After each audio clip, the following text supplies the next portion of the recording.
Now let's move on to a smartwatch, the Crossbeats Orbit.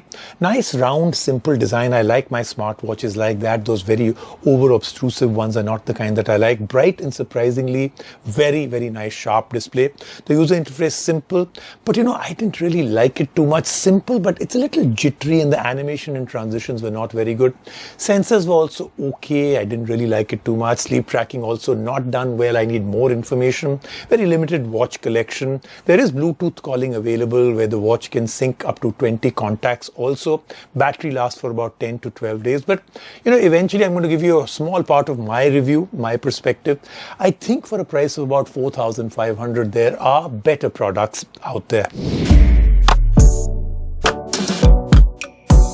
Another week, another smartwatch. We have been saying that a lot. Fortunately, it only means good news for the consumers because it means more choices for them.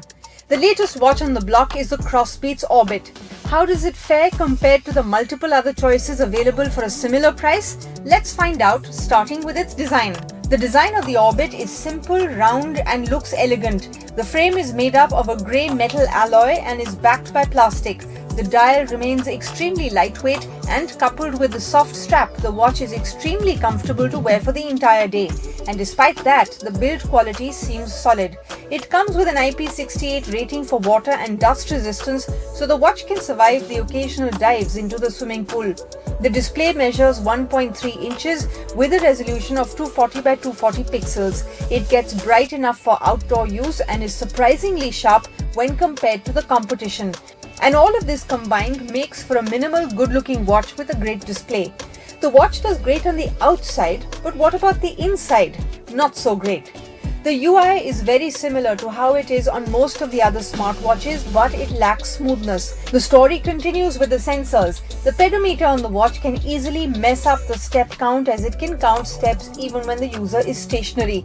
The heart rate sensor has been accurate most of the time and the watch does a good job of tracking it 24/7, but the sensors not to be trusted are the SpO2 sensor and the blood pressure sensor. These are important readings and the tech on the watch should not be trusted with them. Sleep tracking is not always accurate as the watch can easily stop tracking sleep data if the user wakes up for even a minute. For the users who want to use the watch while working out, the watch has 9 different workout modes. The results of each workout are broken down well in the CB Active app, which is the companion app for the watch. The same app can also be used to configure other common settings on the watch, setting up reminders to move in case of inactivity, enabling notifications from apps of the user's choice, changing watch faces from the limited collection available for the watch, the standard stuff. The app can also be used to sync up to 20 contacts with the watch for Bluetooth calling. Both the mic and speaker work well as long as the call is being made from a quiet room. And what also works great is the battery on the watch. It can last up to 12 days with Bluetooth calling off and up to 7 days with it on.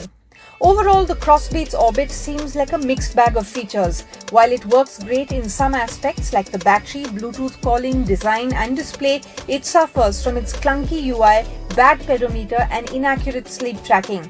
At a price of 4,499 rupees, it offers nothing beyond what all other watches at this price offer, while all other watches offer a better UI and better and more accurate health features. So our recommendation would be to skip the Orbit and go for any of the other options instead if you are in the market for a budget smartwatch.